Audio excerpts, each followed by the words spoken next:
easy work. I heal up really fast too. Like I'll be. He's already positioned himself for his next fight. I'm good. I'm ready. Mr. Altivian, You guys, yeah, go ahead, Al. Go ahead. Mr. Altivian, representing SpitBucketPodcast.com. Blair. Spit Bucket Podcast. What up? What's poppin', my guy? Hey, when we talked to you 2 days ago, you said that you were going to come in here and make a statement and reweight the boxing world. Do you think you succeeded in that tonight? Absolutely. In this fight, you guys witnessed multiple different types of things going on in it. It was what we call drama, and this is what boxing is all about.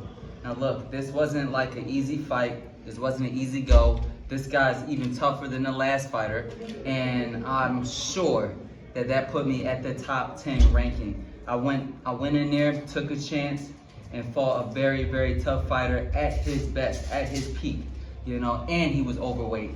So I had to fight him at a heavier weight than where I'm actually at. It was an amazing performance, I believe, where you got to see me dominate and hurt, but then also the battle through a little bit of adversity, and then also I had to end it off with a little bit of boxing. You guys think that I can't box? Well, that was a really good, tough fighter that also can box with extremely good reach advantage, and you saw Blair box. JJ Solomon, Spit Bucket Podcast. Congratulations on the win, man. You look great out here. You had the crowd fired up. Now, early on in the fight, obviously you were seeing a lot of success with that straight left. Latter part of the fight seemed like you were on the bicycle and moving a lot more. Was that conditioning, or was that you protecting the lead against a much bigger man, obviously with the weight issue and that sort of deal? It was just a good strategy. I thought, whereas though I can pile up points, my feet is faster than his, my hands is faster than his. And it's right now I'm developing. I have to develop to the elite level, and that means like sometimes I have to take them into deep water and win the rounds and win the fight at all means, at all costs. I could have blasted them out early, but then where would that drama be? Blair the Flair is the most exciting man in boxing. All right, Blair, this is Brandon Stubbs from Punch to Face Radio. Blair, this week you seemed a lot more subdued, a lot more calm than we've seen in the past, obviously. We're seeing a little bit of the flair coming out now in the post-fight, but why was it much more a subdued version of you leading up to this fight compared to some of your prior fights? Well, first of all, I'd like to thank God for this performance. There is nothing stronger, nothing greater than God. Nothing stronger and greater than Jesus Christ, my Lord and Savior.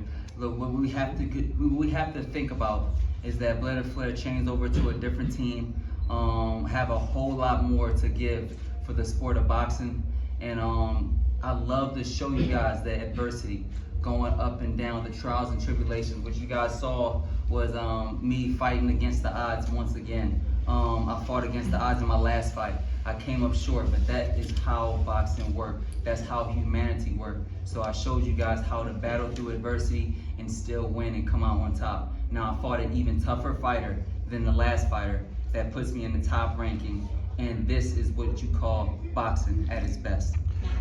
Some bold Blair Cobbs. Congrats on the great performance. How much did the headbutts and the shots to the back of your head affect you? I'm pretty sure it definitely affected me. I mean, any trauma is trauma. You know what I mean, whether it's little or a lot.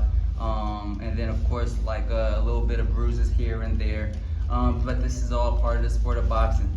We have to be vigilant in there and careful. Any shot and every shot can be damaging. Almost every shot I hit that man with, he went down. And almost every shot that I hit him with, he wobbled him.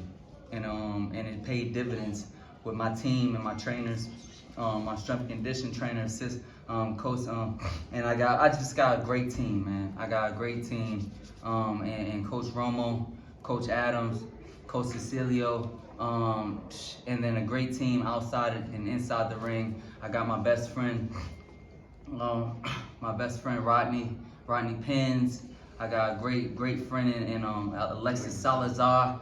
I got great people behind me. I got Greg Hanley and Malik Shahad. Man, I just got a great team of people around me, and also an amazing promoter in Golden Boy Promotions. They constantly test me and want to see the best out of Blair the Flair. And then you guys can look forward to seeing me at the highest peak of what excellence is in Blair the Flair. Okay, thank you so much. We're Hold gonna on. go ahead and wrap up. We're gonna wrap Yeah, up. because Hold we have up. the next day. But there's one thing I gotta say, and it's been hard because I've been trying to stay poised and active and like vigilant and focused, but Blair the Flair's back on this bullshit. The most exciting man in boxing. You can